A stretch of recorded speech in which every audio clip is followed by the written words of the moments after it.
आपल्या बाळाच्या चिमुकल्या जीवालाच ही कान गोष्ट सांगून येते. आलेच इथंच उभं असायचं. आलेच चिरकाली निराशेतला हिचा हा ब्रह्मानंद मला कोणता उत्साह देणार नाही. अहो हे पाहिलं का, लबाडाला सुद्धा कसं हसू येतंय ते. पहा पहा. बाळ आपल्याला सोन्याचे दिवस लाभणार बरं. स्वस्थ कसा उठ गड्या, स्वस्थ कसा उठ गड्या, स्वस्थ कसा उठ गड्या, झणिका कपुड्या, झणिका कपुड्या, स्वस्थ कसा उठ गड्या, झणिका कपुड्या, झणिका कपुड्या, झणिका कपुड्या. पहा पहा कसं हसतं पहा.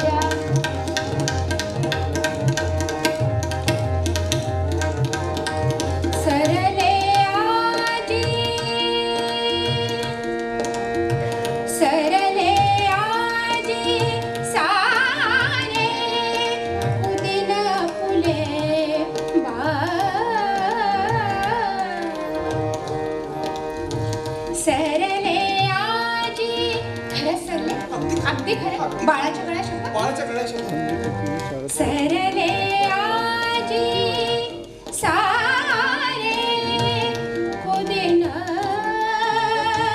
फुले बाळा. स्वस्थ कसा उठ गड्या, स्वस्थ कसा उठ गड्या, स्वस्थ कसा उठ गड्या, झणिका कपुड्या, झणिका कपुड्या, झणिका कपुड्या, स्वस्थ कसा उठ गड्या, झणिका कपुड्या, झणिका कपुड्या, झणिका कपुड्या.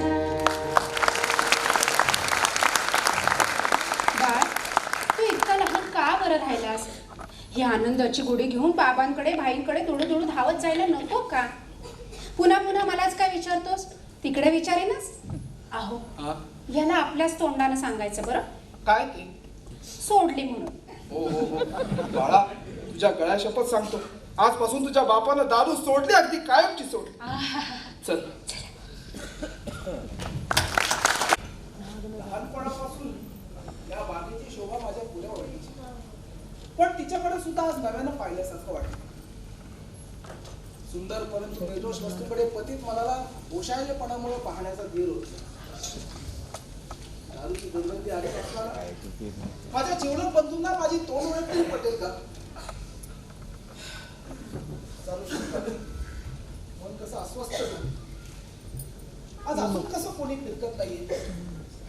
अरे रे, हे लोक यावेळी इथं कशाला आले? दारूच्या खाडा पुन्हा अजून अंगावर येतो. अशा वेळी आदल्या वेळी सहाय्य देण्याची ज्यांनी मला वारंवार वचनं दिली, त्यांची भेट घेण्याच्या अपेक्षेनं मी इथं आलो. ही माझ्या गतपातकांची मूर्तिमंत पिशाच माझ्या प्रदत्त म्हणून कशाला उभी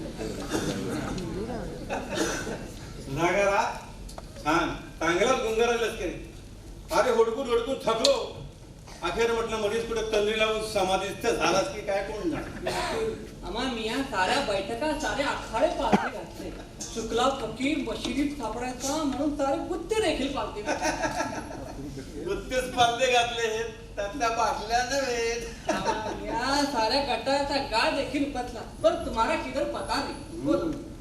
सुधाकरा, अरे तळीरामाचा आडापण वाढत चालले आणि त्यासाठी त्याच्या भोवती आळीपाळीनं पहाऱ्यासाठी चाकता सप्ताह बसवायचा आणि त्याच कार्यक्रमासाठी आपल्या मंडळाची विशेष बैठक बसायची आहे.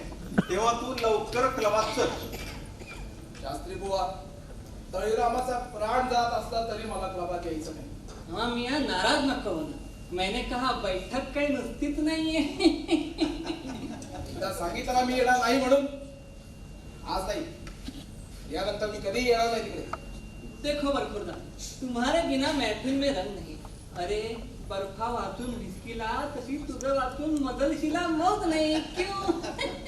काय कसं सांगू तुम्हाला, मी आजपासून दारू पिणं सोडलंय.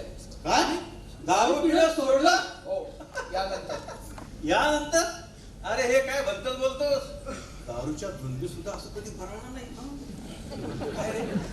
नाही, मद्यपान सोडून करणार तरी काय तू? अरे वेड्या, एकदा एक गोष्ट आपली म्हणून जवळ गेल्यानंतर पुढे ही बुद्धी. अरे स्वधर्मे निधनम श्रेया परधर्मो भयावह. काय खात? अरे सुधाकर, अपना तो अपना. चल हे खूळ सोडून दे. हा साहेब, तापलेली का आपोआप थंड होऊ देणं उत्तम. येण्यासाठी जर पाणी घातले तर ती टाकायची. हा गट्टीपुरता पश्चाताप आहे. स्मशान वायरा किंवा डोक्यात घातली ना हा काळ टिकणार नाही. जरा धीरानं घ्या. आपला गाडा असलेला घ्या. सुधाकरा, आम्ही जातोय, पण एक लक्षात ठेव, जर तू आपण कळवात आला नाहीस ना तर हे ब्रह्मवाक्य हे हे ब्रह्मवाक्य लक्षात ठेव. कळलं तू? अरे जा. दारूच्या या पावन कीटकांच्या बरोबर आजपर्यंत मी वाहत आलो ना, पण यंदा तोड केलं तरी काय अर्थ? जळलेला उडका मातीत मिसळून दगड झोडण्याच्या पंक्तीत बसतो, याचा दोष त्याच्या स्वतःच्या आदपाताकडे. त्यांच्याबद्दल विचार करणे इतकी सुद्धा गरज मला वाटत नाही, कारण या दोघांची ही सारी विशेषणं ही मलाच लावून घेतली पाहिजे. आधी ही अशी दुर्दशा काय हिची साधी कल्पना सुद्धा करवत नाही. बुद्धिमत्तेच्या तीव्र अभिमानामुळे बहुतांशी बरोबरच्या माणसांच्या सुद्धा हातात हात मिळवण्याची ज्याला कधी कदर केली नाही, तो मी या दारूच्या समुद्रातून बाहेर निघण्याकरता या दारूच्याच काठावर बसलेल्या नालायक लोकांच्या माणसांच्या पायाचा आधार मिळवण्यासाठी आशेने धडपडतो.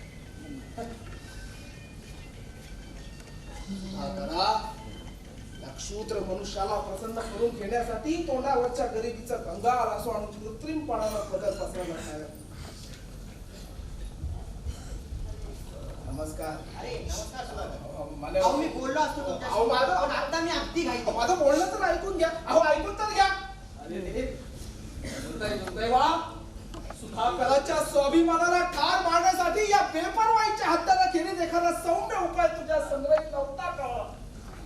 आरंभीत या शेवटच्या शस्त्राची योजना तू कशाला केलीस? अरे रे, काय पीड आहे पहा. आता हे अवलक्षण कशाला इथं सापडलं?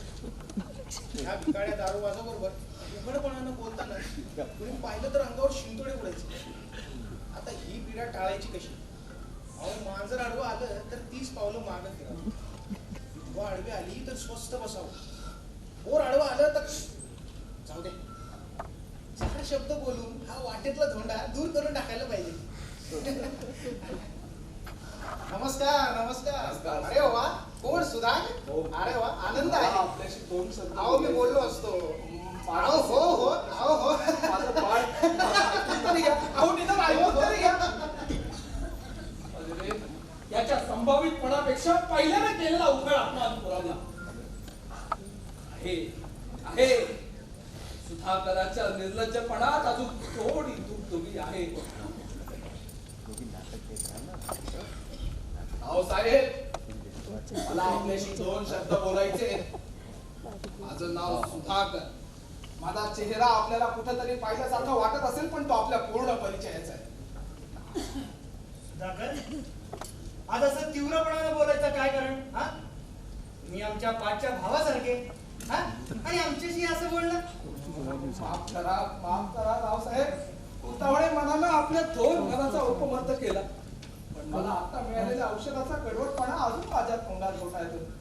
प्रसंगात सापडलेल्या आपल्या मित्राचं नाव आठवत नसलं म्हणजे आपल्या सोयीसाठी त्यालाच नाव ठेवायला सुरुवात करावी. आता जगाचा राजमार्गच आहे.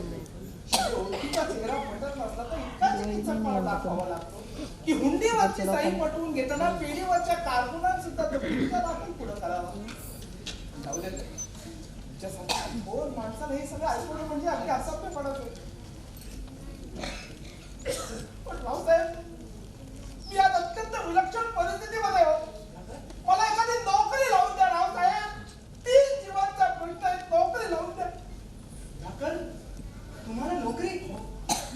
अहो, तुम्हाला नोकरी काय पाहून द्यायची? अहो, तुमची हुशारी, तुमची विद्वत्ता, तुमची लायकी. अच्छा, लायकीबद्दल कशाला या थोर कल्पना? माझी लायकी एखाद्या जनावरापेक्षाही हलक्या दर्जाची. पट्टेवाल्याची हमालाची कुठली तरी एक नोकरी रावसाहेब. 3 जीवांचा प्रश्न आहे म्हणून पंचायत. नाहीतर या एका पोटासाठी गाढवाच्या रोज मुलावर कुंभाराचा उत्पन्न सुद्धा हाकण्याची माझी तयारी आहे. रावसाहेब एक नोकरी लावून द्या. सुधाकर, अहो, तुम्ही आमच्या पाठच्या भावासारखे. हा? तुमच्यासाठी आम्ही काय नाही करणार. हो, हो. हा? आहे एक नोकरी आहे. हो, दरमहा 15 पर्यंतची आहे. 15 काय झाले रावसाहेब? 15 पण ती आहे एका कंत्राटदाराकडे चालेल चालेल चालेल. स्टोअर सांभाळण्याची. हो हो हो. खोरी फावडी म्हणजे 5-50 जंगलमाल हाती खेळायचा सुधाकरराव. हो हो तर हो. सुधाकरराव, राग मानू नका बरं का. तुम्ही आमच्या पाठच्या भावासारखे. हो, हा? हो, हो. म्हणून तुमच्याजवळ आपलं स्पष्टच बोलतो. हो, हा? हो. त्या जागी अगदी लायक किंवा सचोटीचा माणूस पाहिजे. म्हणजे एखादा छंदी बंदी असला हा. आणि त्याला निशा पाहण्यासाठी 2 डागलेले कामाकडे निदान त्याला जामीन तरी हवा की नको. हो जामीन तर हवाच. हा. पण मग रावसाहेब आपण नाही का हो माझ्यासाठी जामीन राहणार? आता काय सांगावं सुधाकर. हा? तुम्ही आमच्या पाठच्या भावासारखे. हो, हो. हा? मग तुमच्याजवळ स्पष्टच बोलायचं की नाही. हा. हे बघा सुधाकर, तुम्ही बोलून चालून व्यसनी माणूस. तुमची जाणूनकी म्हणजे धोत्रात निखरा बांधूनच हिंडायचो. हा? तुम्ही सांगा नाही व्यसनी माणसांचा भरोसा काय घ्या. हा? तेव्हा माझं तुम्हाला हात जोडून सांगायचं म्हणजे मला तुम्हाला नाही म्हणायचं. हे आमच्या पाठच्या भावासारखे तुम्हाला नाही म्हणायचं अगदी जीवावर येतो. पण तुम्ही दुसरं कोणाला तरी हो तेही खरंच दुसरं तरी कोण मिळणार. जाणून बुजून काट्यांवर पाय द्यायचा मोठं कठीण कर्म आहे सुधाकर. जग म्हणजे एवढ्यासाठी तो. सुधाकर, तुम्ही आमच्या पाठच्या भावासारखे म्हणून सांगतोय तुम्हाला. हो, तुम्हाला उपदेश करणं आमचा अधिकारच आहे. हा? दारू पिणं चांगलं नाही. दारू म्हटलं ना की माणसाची पत गेली, नाचक्की झाली. अहो, दरवाजात कुणी उभं करायचं नाही सुधाकर. खऱ्या कळवळ्याचं कुणी भेटत नाही. सगळे दादा बाबा लावून बोलतील. पाठचा भाऊ ओळख द्यायचा. पण सुधाकर, तुम्ही आमच्या पाठच्या भावासारखे म्हणून सांगतोय तुम्हाला. हा? तुम्ही दारू पिणं सोडा बरं का. दारू पिणं सोडा. अरे हा बरं चला येऊ आता मी. वेळ झाली. हा भेटू पुन्हा. अच्छा हा. बस बस बस. दुर्दैवाचे दशावतार पाहण्याची आता माझ्या ताकद नाही. अरे रात्री प्यायलेल्या दारूची घाण अजून ज्यांच्या तोंडात घोटायची त्यानं मला दारू सोडण्याचा सल्ला द्यावा. जोडाजवळ उभं राहायची ज्याची लायकी नाहीये त्यानं जोडाला माझं फोन करावं. तिथं कवडी कीर्तीच्या कंगालांनी माझी पैजण आणि पायवल्ली केली. तिथे सद्गुणी माणसाची सहानुभूती मला कशी मिळणार? कशी? दारूबाज दोस्तांनी नाकारलेलं हे थोबाड घेऊन मी आता कोणाकडे जाऊ आणि कसा जाऊ? माझं उपाशी बाळ काबड कष्ट उपसणारे सिंधू यांच्या पुढे कोणत्या नात्यानं जाऊन उभा राहू? बेवकूफ बाप, नालायक नवरा, माझी मोलाचा मनुष्य आणि दीड जवळीचा दारूबाज. देवा तेव्हा कशाला या सुधाकराला जन्माला घातलंय आणि जन्माला घालून अजून जिवंत तरी का ठेवलंय? का?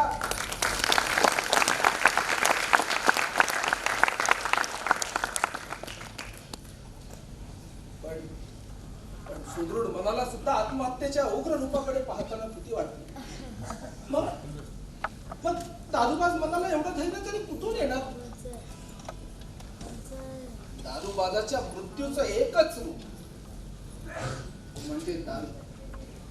धडपडणाऱ्या जीवाच्या चाचण्या बंद करण्यासाठी आता दारू शिवाय दुसरा मार्ग.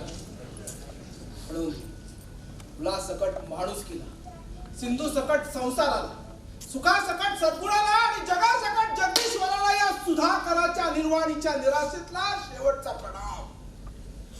यानंतर फक्त दारू, फक्त दारू, फक्त दारू, दारू प्राण जाईपर्यंत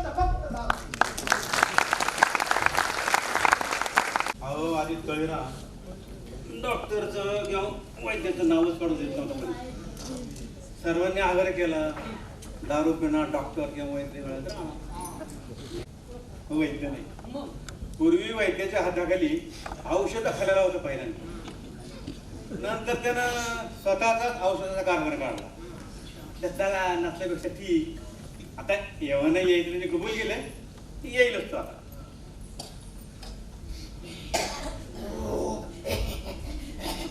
नमस्कार शास्त्री बुवा, नमस्कार. नमस्कार. काय झालं भाऊ? हे नाही वाटतं पिढारी डॉक्टर. हो डॉक्टर नाही ते हा नुसते दारू पिणारे आहेत. डॉक्टरची थोडीशी माहिती आहे यांना. बर अहो मी आणलंच यांना आग्रहाला. बर. तुमचे ते वैद्य काही आपल्याला पसंत नाही. काय असेल ते असो, आमचा आपला आयुर्वेदावर आम्हा विश्वास. वैद्याला कळत नाही, डॉक्टरला कळतं का? हा मग करा डॉक्टर साहेब, माझे बोलणं सर्रास आहे असं काय वाटतं? अहो तसं नाही केवळ, हा. पण या वैद्यांच्या जाहिरातीवरून मोठा वेट आहे. जो भेटतो त्याचं एकच हा. बोलणं, शास्त्रोक्त चिकित्सा, शास्त्रोक्त औषधं, बर. अचूक गुणकारी औषधं, ब्राह्मण औषधं, आटून गुण, 3 दिवसात गुण, गुण आल्यास दुप्पट पैसे परत, अनुपान खरडासोबत टपाल खर्च निराळा. गाडीतल्या टप्प्यातल्यासारखी धोक्याची सूचना. अहो त्यामुळे खरा वैद्य आणखी खोटा वैद्य शोधणं, एखाद्या रोगाची परीक्षा करणे इतकं अवघड होऊन बसले. अहो शास्त्री बुवा, वैद्यांविषयी आमचा अनादर नाही, बरं. पण आम्हाला एखादा का होईना खरा वैद्य पाहिजे. आपल्याला एखादा खरा वैद्य पाहिजे होता ना, मग हा पहा तो आपल्याकडे उभा आहे. आमची औषधं अगदी शास्त्रोक्त असून रामबाण असतात. हटकून गुण, 3 दिवसात गुण, गुण नाल्यास दुप्पट पैसे परत, अनुपान खरडाळ सोबत, टपाल खर्च निराळा. विशेष सूचना. अहो म्हणजे आपली धोक्याची सूचना. हे बघा डॉक्टर साहेब काय म्हणताय ते. काय हो, काय झालं असं एकदम बसायला? मूर्खात झाले. अल्प परिचयातच एखाद्याला एकदम मूर्ख म्हणणार स्वतःच मूर्ख असतो. हो पण अल्प परिचयातच आपला सारा मूर्खपणा दाखवणारा त्याहीपेक्षा मूर्ख असतो. डॉक्टर वैद्य राहू द्या तुर्त. तळीरामाला उठवायला हरकत नाही ना? नाही. हा. उठा, तळीराम उठा. तळी, राम, तळीराम तळी. हा मानी तळीराम आहे तर गेला. तळीराम अरे बोल बाबा हे.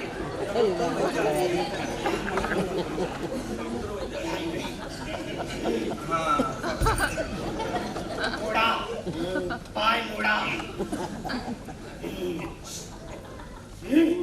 काय हो सोन्या बापू, हे वैद्यबाईचे औषध द्यायला चालेल का? अहो, हा प्रश्न विचारण्याचा अधिकार माझा आहे. काय हो शास्त्री बुवा, मी ते असताना आमची यांना आणण्याची काय गरज होती? तुम्हा दोघांचे मार्ग अगदी निरनिराळे आहेत. म्हणून आम्ही तुम्हा दोघांना आणले हो. हो अधिकच ते अधिकम फलम. म्हणतात काय ते?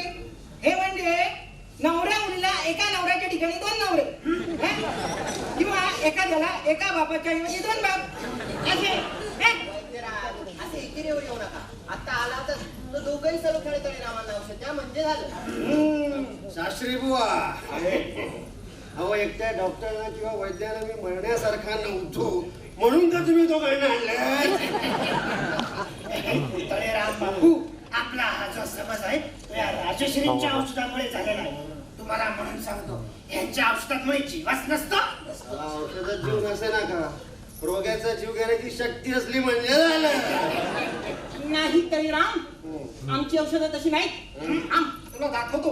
हे बघ, हे हा हे डोळ्यांचं औषध.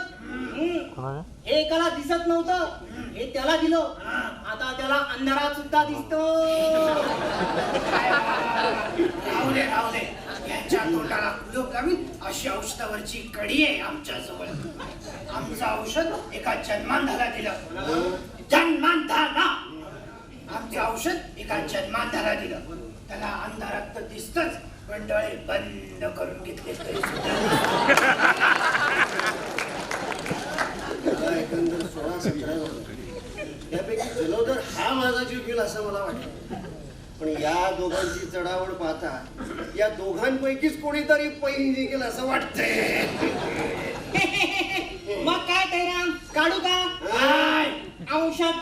राहू दे मी देणारे यांना काय औषध.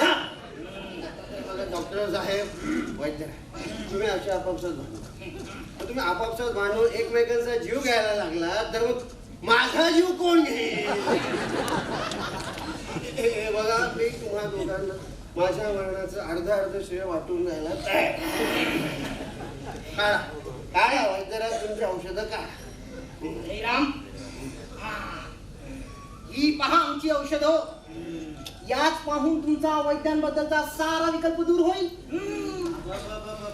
काय या मात्रा एखाद्या नवशिका कवीच्या पदातून सुद्धा मात्रांचा इतका सुकाळ नसेल. जयराम हे पहा, हे स्वर्ण भस्म, हे लोह भस्म आणि हे मौक्तिक भस्म. शास्त्री बुवा अहो जीव घ्यायची शास्त्रात सुद्धा काय जमतं काय बा? एका रोगाला निसत्व करण्यासाठी आधी इतक्या पदार्थांची सत्व काढण्याची तयारी. एका जीवाचा भस्म करण्यासाठी आधी इतक्या पदार्थांची भस्म काढण्याची तालीम.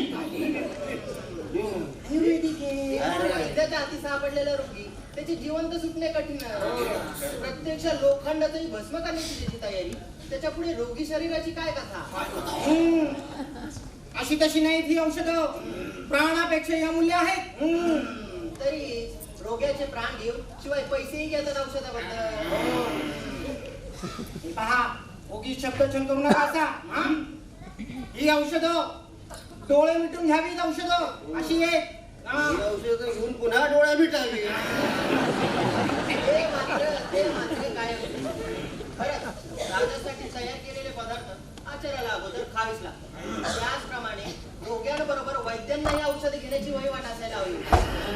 पण मात्र घातूक माल मसाला तयार करताना या वैद्यांनी जरा विचारच केला असता.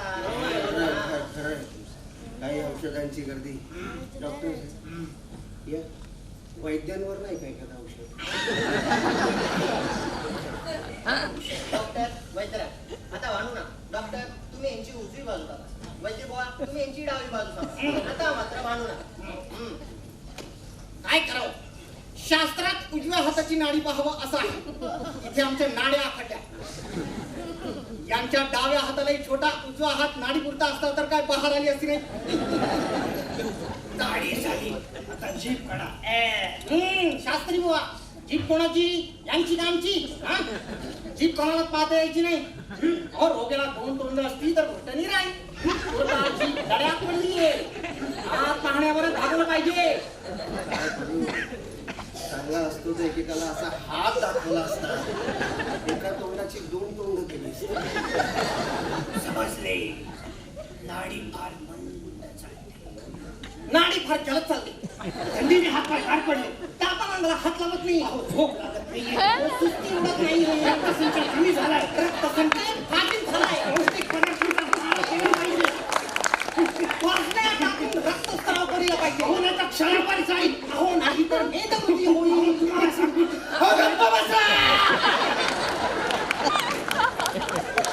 परीक्षा एका थट्टा लावली आहे माझी. शास्त्री बुवा या दोघांपैकी एकट्याला मी मरण्यासारखा नव्हतो म्हणून का तुम्ही दोघांना आणलं? अरे राम बापू तत्राप्रयोग प्रयत्न साध्य आहे. रोग अगदीच असाध्य आहे. पथ्य पाणी केली तर रोगी खडखडीत बरा होईल. धन्वंतरी जरी कोळवून पाजला तरी रोगी जगायचा नाही. अरे छपऱ्या जीव गेला तरी रोगी मारायचा नाही. अरे छिपऱ्या 3 दिवसात रोग्याचा मुद्दा पाडून दाखवला. काय चाललं काय तुमचं?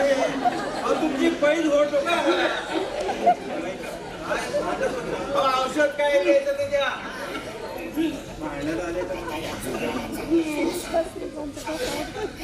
माझ्या बरोबर एक मनुष्य पाठवून द्या. हो ऐका माझ्या बरोबर एक मनुष्य पाठवा. त्याच्या बरोबर औषधं पाठवून देतो. ही औषधं दिवसातून 3 वेळा द्यायची. पथ्य 1 औषधा दारूतूनच द्यायची. दारूचा सतत मारा झाला डॉक्टर साहेब, तुमची औषधं पाठवा. राम, ही आमची औषधं हा, ही 3 दिवसातून एकदाच घ्यायची. पथ्य दारूच्या थेंबाला यांचा स्पर्श होता कामा नाही. दारूच्या थेंबाला यांचा स्पर्श होता कामा नाही. दारूला स्पर्श अजिबात नको. बेकाई औषध तुमची औषधं पाठवा आणि उरलेला बाकीचा सारा दवाखाना कोंबा या वैद्याच्या घशात. सासरी भाऊ हाकला येतो का?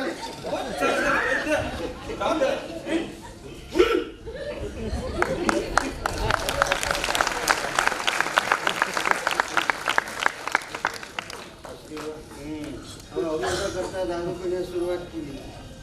ते दारूसाठी औषधं पिण्यापर्यंत मजल काढत आहे, असेल नसेल थांबा, सगळी पिऊ नका. असेल नसेल तेवढी सगळी आता मला द्या.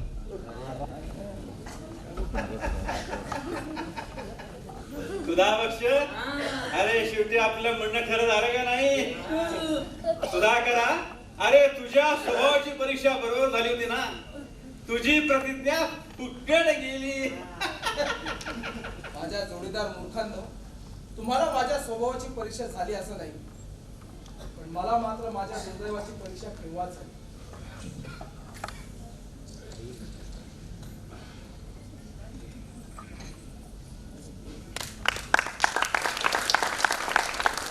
तू देवता नाहीयेस हे सांगायला जगातल्या पंडितांचा तांडा कशाला? तुझ्या जुलमी जादूनं जडावलेल्या जनावराला सुद्धा कळेल तू एक राक्षसी आहे. तू एक घातकी राक्षसी आहे. तू एक क्रूर राक्षसी आहे. तू एक प्रामाणिक राक्षसी आहे. गळा कापीन म्हटल्यावर गळाच कापत आलीस. दाराचा सत्यनाश करण्याचं वचन देऊन अन्य कृती तू कधीही केली नाहीस. हे मधिरे, आपल्या अघोर घातक शक्तीला या सुधाकराच्या गळ्याला मगरमिठी मार. या कंठलिंगनानं सुधाकराचे प्राण कंठाशी आली तरी बेहत्तर. देखली नादान, दूर हो, दूर हो. जा रामलाल, कोवळ्या माणसाचा अघोर घाट घेण्यासाठी अगोदर वाघाच्या उपाशी जबड्यात हात घाल.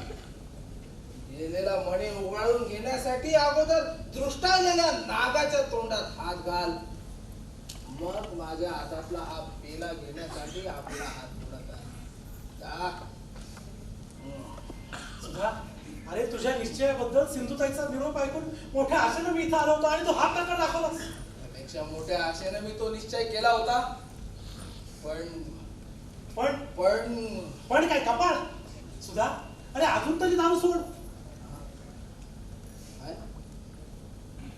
आता दारू सोड म्हणजे इतके दिवस प्यायल्यानंतर दारू सोड? दारू ही अशी चीज नाहीये की जिची सवय आज जोडता येईल उद्या सोडता येईल. दारू हे एखादं खेळणं नव्हे की खेळता खेळता उषा पायथ्याशी टाकून बिनधोक झोप घेता येईल. दारू ही एक शक्ती आहे. दारू ही एक ताकद आहे. दारू ही जगाच्या चालत्या गाड्याला लागलेली खीळ. दारू ही जर बोरखेड करण्यासारखी एखादी क्षुद्र गोष्ट असती तिच्याबद्दल एवढा गवगवा कधी झालाच नसता. हजारो परोपकारी पुरुषांनी आपल्या देहाची धरणं बांधली तरी सुद्धा तिचा अखंड ओघ चारी खंडात वाहत राहिला. वेदांची पानं तिच्या ओघानं नुसती अशी तरंगत गेली. कठोर शक्तीचे मोठाले राजदंड जिच्या गळ्यात रुतून बसले ती दारू म्हणजे सर्वसामान्य चीज नव्हे. रामलाल, दारूची साखर तुला पाहायची आहे? फार कशाला?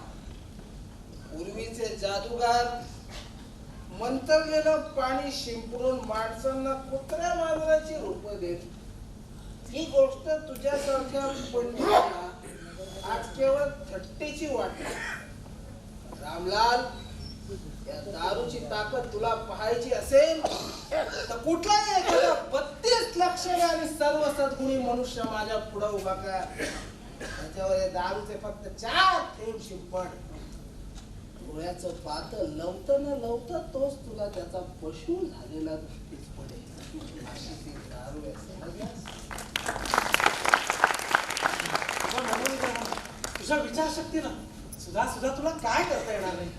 दारू किती अचाट शक्तीची असली ना तरी तुला त्यातून खात्री नसता येईल. आपल्या निश्चयाची एकदा नीट आठवण कर. कसला रे तो कपाळाचा निश्चय, कसला कपाळाचा निश्चय. रामलाल, दारू सोडण्याची एकच वेळ असते, ती म्हणजे प्रथम दारू घेण्यापूर्वीची. पहिला एकच प्याला ज्यानं घेतला मग तो कोणत्या कारणानं का होईना पण दारूचा कायमचा गुलाम झाला. निव्वळ हौसेनं जरी दारूशी खेळून पाहिलं तरी दिवाळीचा दिवा भडकून होळीचा हलकल्लोळ भडकल्या वाचून राहणार नाही.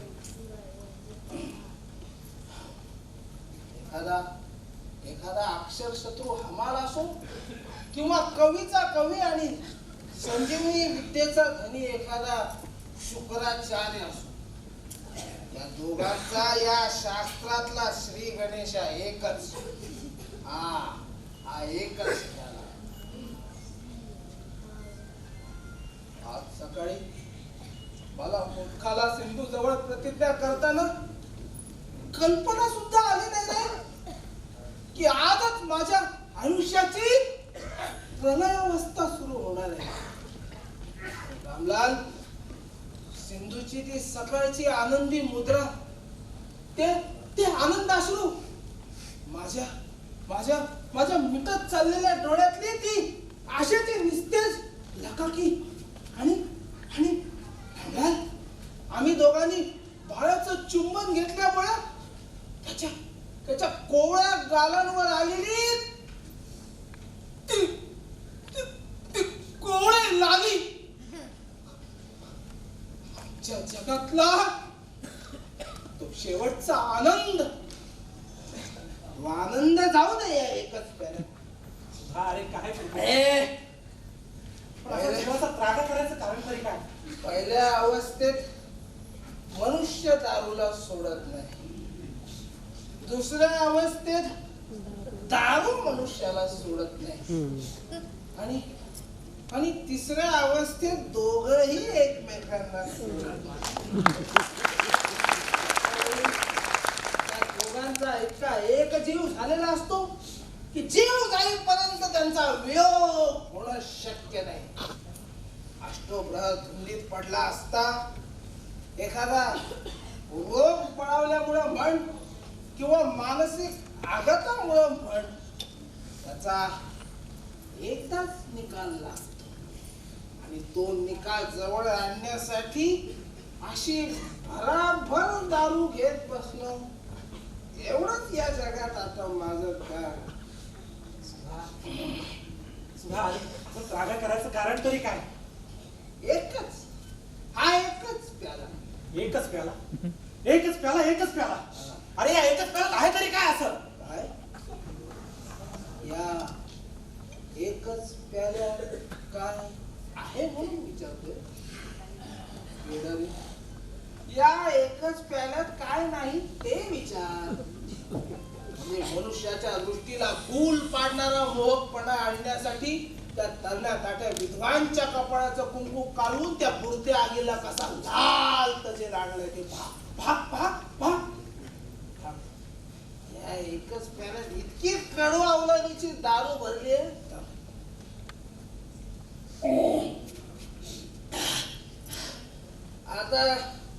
आता मला सांग, या रिकाम्या प्याल्यात तुला काय दिसते? काही नाही.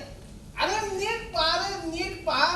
म्हणजे श्रीकृष्णाच्या तोंडात विश्वरूप दर्शन प्रसंगी यशोदा मातेला जे चमत्कार दिसले नसतील ते सारे चमत्कार तुला या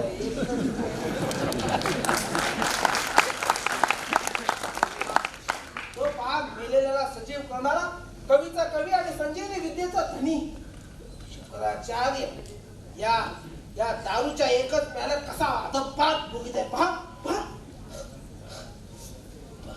आणि जगाच्या उद्धारासाठी अवतरलेल्या श्रीकृष्ण परमात्म्याचे ते पहा 56 कोटी यादव वीर या दारूच्या एकच प्याल्यात कसा अधपात भुगीत आहे. परोपकारी मनुष्य इतका वेळ तुला हा घसा फोडून विराट स्वरूप एकच प्याला दाखवला तो या सुधाकरासाठी नाही. जा रामलाल आपल्या वैभवशाली वाणीनं साऱ्या जगाला हा विराट स्वरूप एकच प्याला दाखव.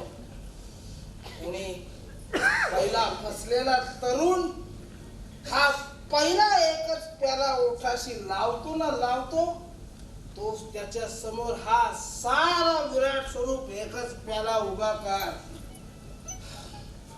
तरच त्याच्या हातातून तो एकच प्याला खाली पडला आणि खळखळ असा भंगून गेला. तरच माझा दारूच्या सप्तपातळाखाली असणारा जीव समाधानाचा एक निश्वास टाकेल. यापुढं तुझं ते का माझं हे का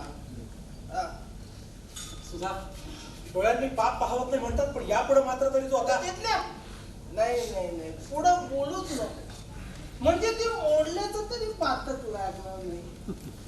रामलाल दारू ही अशी चीज नाहीये की तू माझं व्यसन सोडवायला जाशील पण माझं व्यसन सोडवण्याचं व्यसन तुझ्या डोक्यातनं जाणं जरा कठीणच. आता हा एकच प्याला कशाला मोहाची कुठलीही एखादी गोष्ट घे. आता शरद माझी बहीण आणि तू तिला मुलगीच मानलंयस ना. चांडाळ्याच्या मनात सुद्धा इथं कधी पापाची कल्पना येणार नाही ना. मग जा वेड्या आशेच्या भरात तिला नुसता एक स्पर्श कर. नुसता एकच स्पर्श पण तेवढ्यानं माणुसकीचं मातेला निघून तू जन्मभराचा पशु होऊन जाशील. अशी ही दारू आहे समजलास. एकच काय एकच स्पर्श शब्दांचं शहाणपण इथं शिकवायला म्हणून आलो आणि शहाणपणाचे शब्द शिकवूनच परत चाललो. सुधा चल तू आणि घरी चल. चल घरी चल.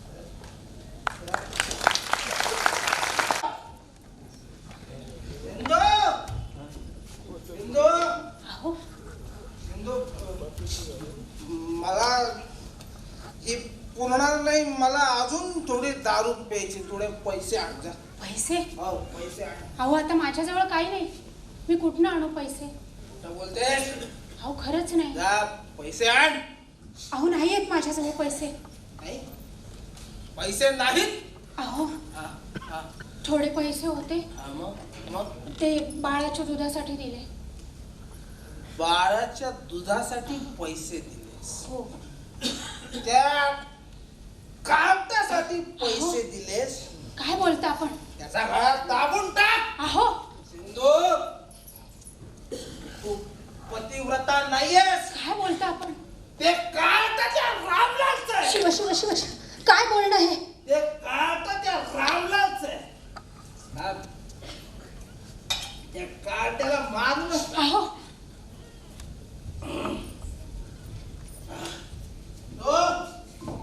सिंधू ते काट इकडे आण.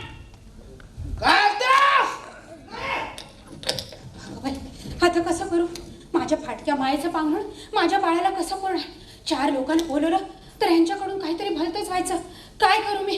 देवा देवा सांभाळ माझ्या अहो नाही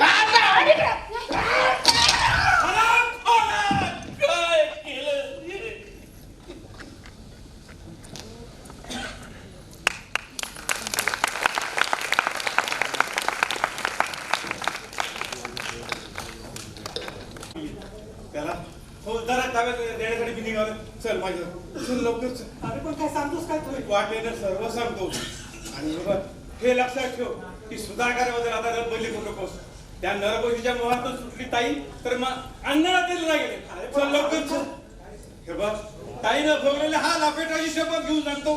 त्याला फौजदाराची ताब्यात देण्यासाठी मी निघालोय.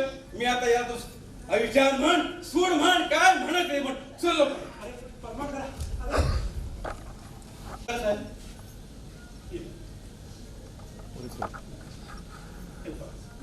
हे हे हे मेलेलं मूल ही माझी ताई. या दिनदुबळ्या देहाची प्राणांची स्वतःच्या या हराम फरक गेलो. असाच पकडे हराम करा. भाऊसाहेब, आपल्याला किती अनावर झाला ना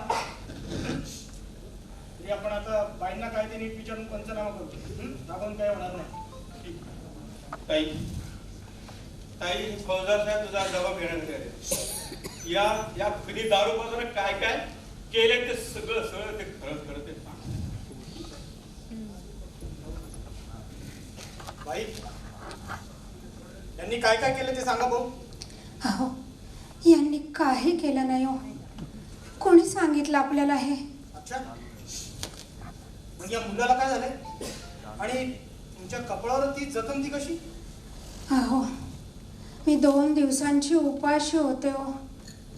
राहून राहून भोवळ आली आणि जिन्यावरून उतरताना मला घेरी आल्यामुळे मी पडले आणि माझ्या कपाळाला खोप पडली आणि मूल माझ्या अंगाखाली चेंगरलं हो.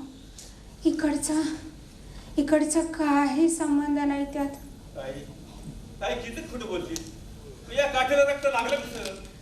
अरे दादा, काठी टेकत रक्त भरल्या की मी इथपर्यंत आले रे. खरंच इकडचा काही संबंध नाही रे. ताई तुला माझी बाबांची तुझ्या नवऱ्याची शपथ. खरं तेच सांग. दादा, अरे माझा अंत का पाहतोस? मी खरंच सांगते, यांनी काही केलं नाही. बाई, तुम्ही जे काही सांगताय ते सारं खरं आहे का? होय हो, अगदी खरंय. यांनी काही केलं नाही हो. मी सांगते ते अगदी खरंय. खोटं बोलतोय, काय करावं? भाऊसाहेब, आता काही करता येणार नाही. आपल्याला किती अनावर झाला ना तरी आमच्या पुण्यापुढे तुमचं आमचं काय झालं? एक गोष्ट ध्यान लक्षात ठेवा भाऊसाहेब, न्यायाचं शस्त्र कितीही तीक्ष्ण असलं ना तरी अशा पवित्र पतिव्रतेच्या पुण्याची ढाल आड आल्यानंतर आपण काही नाही करू शकत. भाऊसाहेब,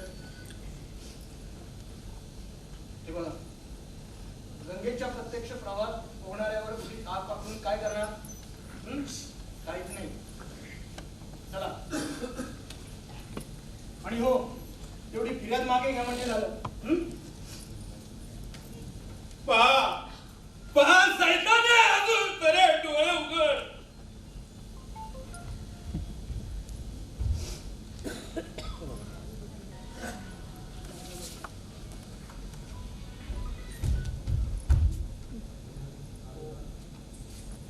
उघडले भाऊसाहेब, माझे डोळे साफ उघडले. मात्र माझे डोळे असे उघडले तोवर या जात्या जीव ज्योतीच्या प्रकाशात एकदा स्वर्गाचा रस्ता नीट पाहून ठेवतो. म्हणजे उद्या अंधार झाला आणि माझे डोळे कायमचे घट्ट मिटले तरी दिशाभूल होण्याचा प्रश्न नाही. कुठे ते विषारी औषध? कुठे ती 7 जन्माची जीवाला जाऊन भिडलेली वैरीण? अहो, ऐकलं का? जरा माझ्या जवळ यायचं होतं. तुझ्या जवळ येऊ? हो. काय काम आहे? हो, माझं डोकं आपल्या मांडीवर ठेवावं, आपला हात माझ्या हातात द्यावा. ऐकलं का?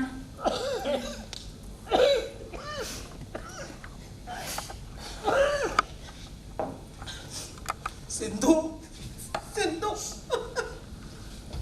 सिंधू, काय ही तुझी दशा झाली?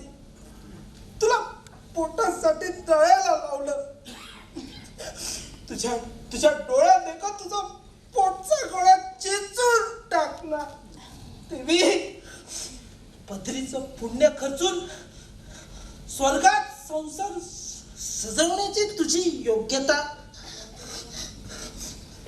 84 लक्ष जन्माची संचिता या जन्मी उभी राहिली आणि विधात्यानं सुधाकर हे दारूबाज नाव तुझ्या फाटक्या कपाळी कोरलं. देवी, मला माफ कर. या या या अनंत अपराधाला माफ कर देवी. अहो, आपण कशाला जीवाला असा त्रास करून घ्यायचा? हे पहा, माझ्या कपाळी आपली एवढीच सेवा लिहिली होती. आता यापुढं आपण एकटे राहिलात. आता तरी माझ्या रक्ताची शपथ आहे, आता तरी दारूच्या एकाही थेंबाला स्पर्श करता कामा नये. ऐकायचं ना माझं एवढं? ऐकायचं ना? नाही नाही सिंधू, नाही. हा जन्म तुझी पवित्र आज्ञा मोडण्यात घालवला. तुझी ही शेवटची आज्ञा तरी पाळण्या इतका हा हा सुधाकर भाग्यशाली नाही. हा हा हा एकच प्याला मला अजून घ्यायचा आहे. तिथं चाललेल्या डोळ्यात ही अनाथ आशा अजून कशाला तळवतीये सिंधू? नाथ, नाही सिंधू, तुला काही होणार नाही. नाही सिंधू, नाही सिंधू, सिंधू,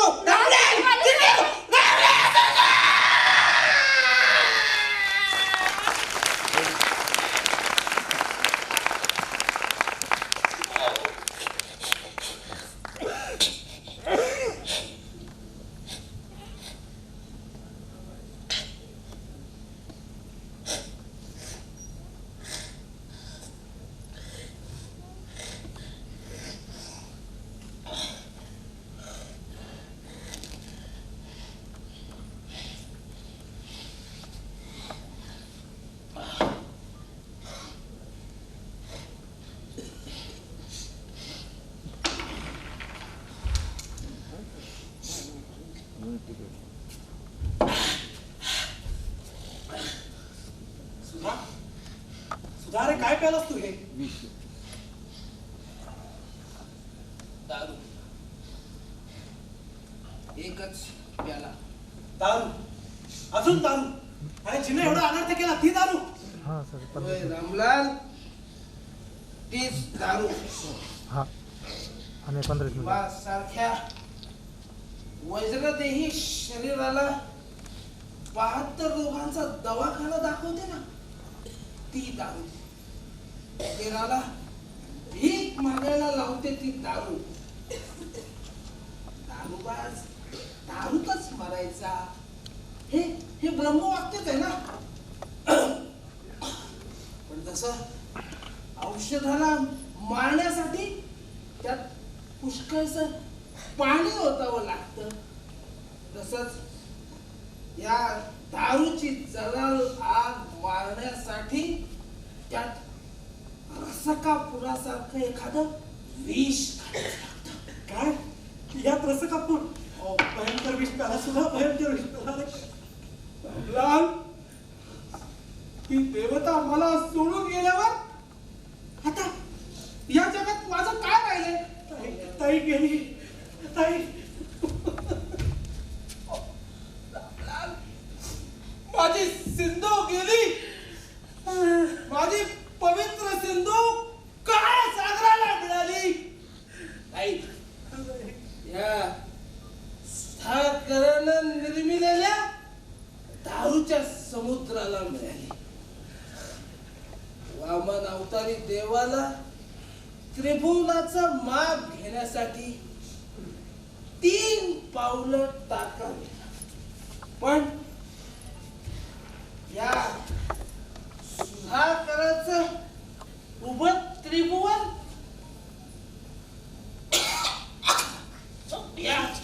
या देवीच्या 2 पावलं पुरतच होत. आता त्याच्यावर डोकं टेकवलं असता मला मरण आलं तरी हरकत नाही. रामलाल, रामलाल, असा भेदरून जाऊ नकोस. हा, तुझ्या वैभवशाली वाणीनं साऱ्या जगाला हा एकच प्याला विराट स्वरूपात दाखव. हा? आलेल्याला केलेल्याला, तुझ्या दुश्मनाला आणि जीवा भावाच्या दोस्ताला समजून सांग की साऱ्या अनर्थाचं कारण दारूचा एकच प्याला असतो.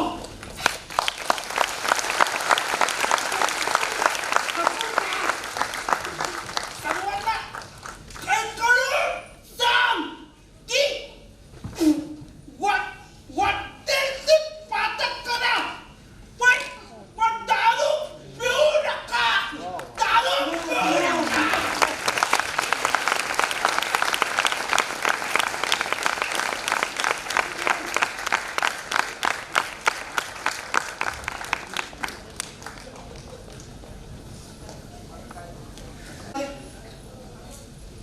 फूल गेलं, सिंधू गेली, सुधाकर गेला. घर बुडालं, नाव बुडालं, वंश बुडाला. आता या जगात आता सुधाकराचं काय उरलंय?